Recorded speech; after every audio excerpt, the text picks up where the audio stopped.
In this short video we're going to show you how to get up and running quickly with the LearnPad management system.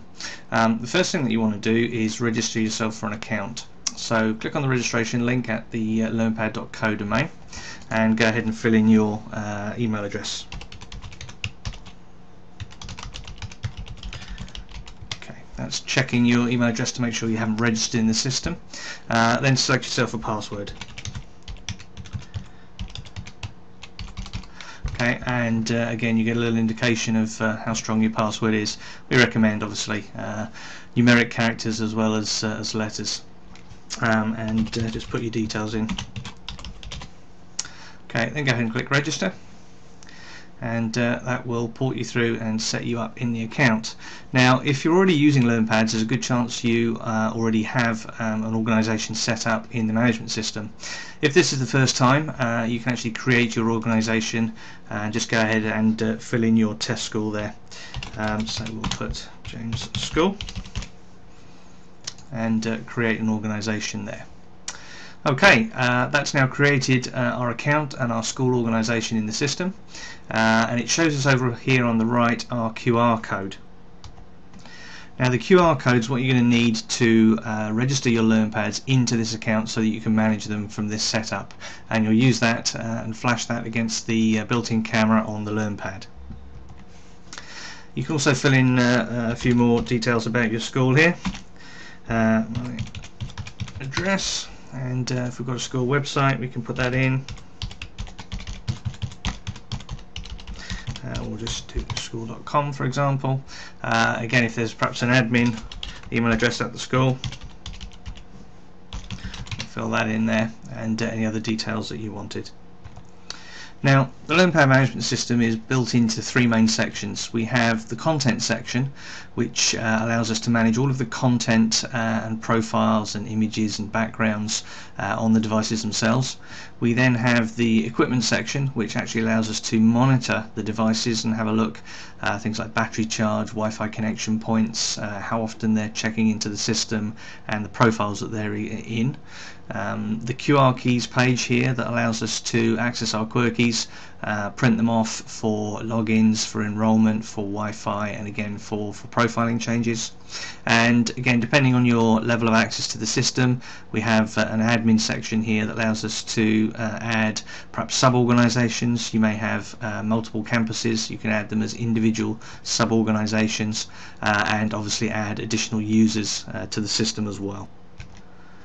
Okay, so we'll start at the content section, and probably one of the first things that you want to do is add some activities and profiles to the system. So we don't have anything in the portal when we get started, but you'll see here there's some links, and the quickest way to do this is to actually copy some of our featured profiles. Now the featured profiles are an easy way to get hold of default content, and that's activities and Android applications and documents, a range of content that comes available with the system for free. We have a profile for a primary school, a secondary school, and also some SEN content on the device as well. And it's really easy, we just click on the profile that we want. So we'll take the primary profile here for example, and over on the right hand side we can actually copy this profile. And that will copy it across into our school, and it will copy all of the categories, the images, the content, the activities and the web links over into our profile. So we'll just click on copy profile there, and that's now copied that across, and we are now the owner of that particular profile. So now when we look at our activities page here, we will see all of the activities that were contained within that profile have been copied across for us. For example, here we've got some web links, and we can click on those and take a look, and that's a link across to the BBC languages sites for 4 to 11-year-olds, and there's the URL. And we step back, and again we have some other activities and applications here. Here is the letters application for, again, primary school. Now, as well as these default activities, we can add our own activities.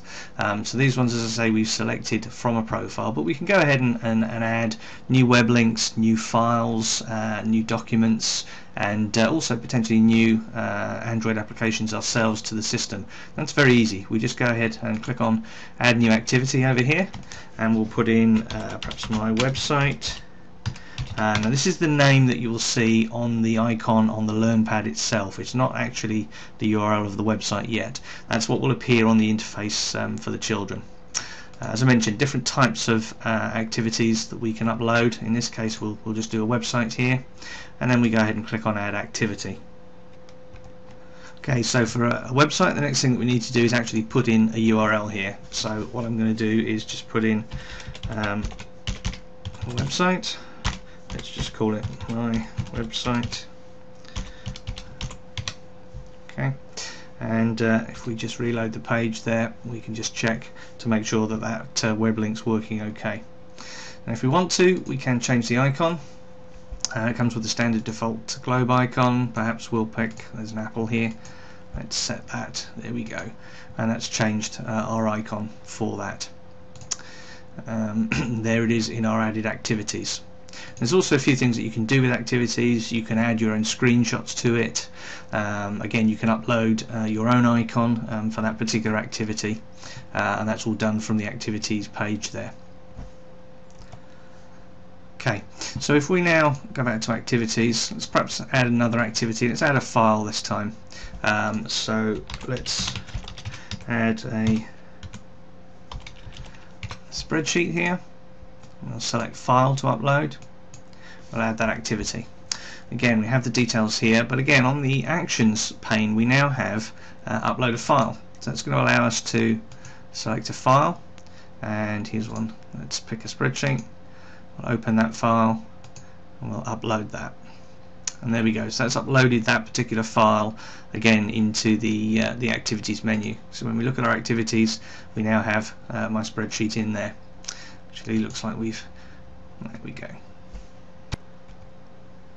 And we can, anyway we see the little pencil mark, we can actually edit the name.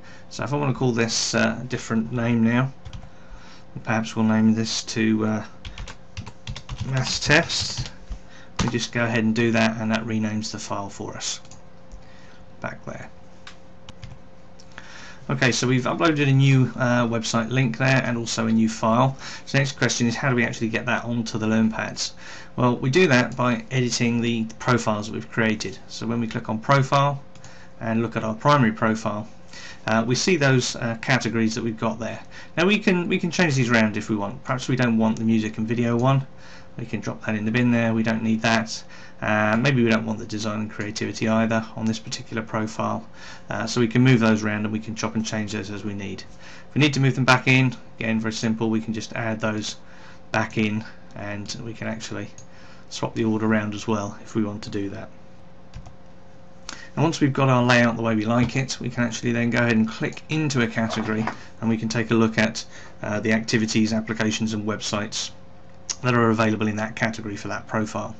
So again, now we see our new activities that we've added here, as well as the ones that we've got in our system that were selected from the store. And it's very easy. Again, we can now add our My Website to the system there. We can do that by double clicking, or we can take and drag and drop the activities in there. We can also move them around a little bit and change the order of where they appear.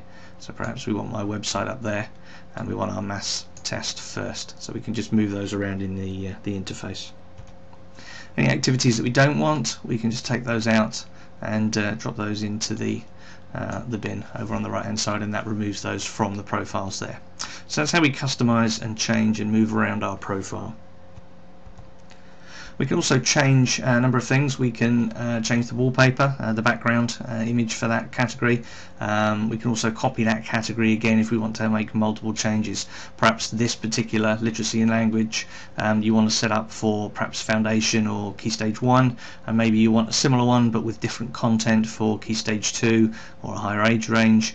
We can copy that category and then we can rename it, and we can put different content and make that available. We can also add our own categories to the system. It's very easy. Again, we can just come in, add a new category. Perhaps we'll add PE as a topic here. We'll add a category there. And again, we have some default icons, and we can change these icons. Let's have, I think we have a PE icon here. Let's have a look. PE. There we go. And we can also change the wallpaper as well.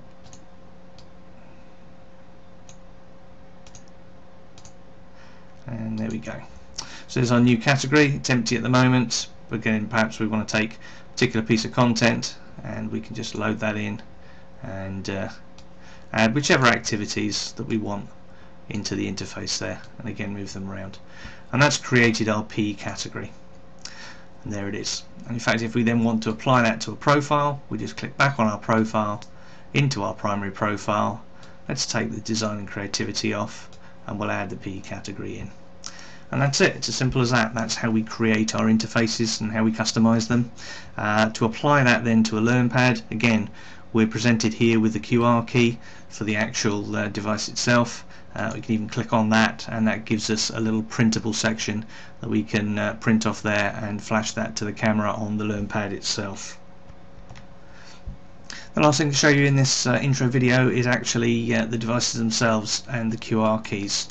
So the way that we actually get a LearnPad into this organisation now, into our James School organisation, is to enrol it. So if we click on our QR keys and drop down our enrolment here, that shows us our enrolment key. We can also expand out the profile section, and there is a nice little print mode. We can click on that. That lines them up ready for us. We can go ahead and click print, and that will bring up our print dialog. We can actually print those out and take those and use those. If we want to, we can actually flash that on the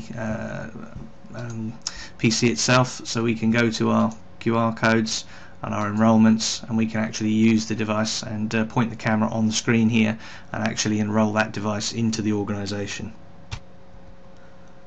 We can also use the QR keys here to set up our Wi-Fi and connect the device to our Wi-Fi, and there's a number of other items that we can use for the QR keys, which we'll cover in other videos. So once we've enrolled our LearnPads, we can actually see them in our devices section.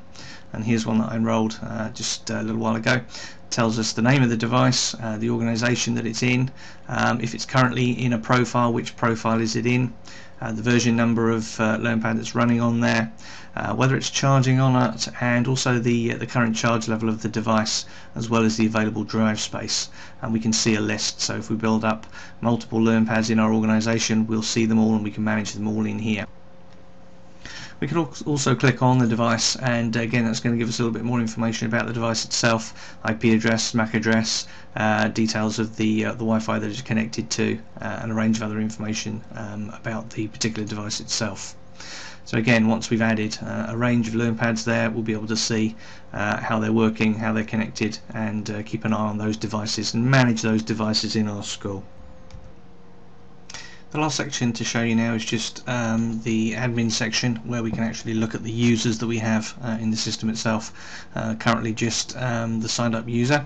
If we want to add new users, we can go to the organisations page, click on our school here, and over on the right hand side we've got add user. So we can click on that.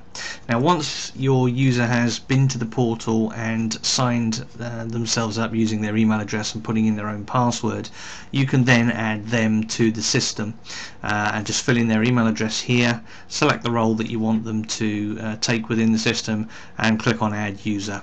Now what that will do is send that user a request to join the new organisation.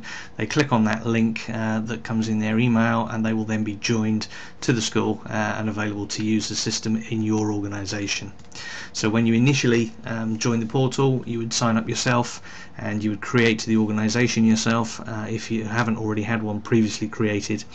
Once you've done that and you add your own users, then of course you've got your organisation already and you can invite them using that system there. And that's pretty much it. We've covered all the detail, just the very basics there of using the management system. Please visit the support site. There's a whole range of other content and support topics on there to help you using the LearnPad management system.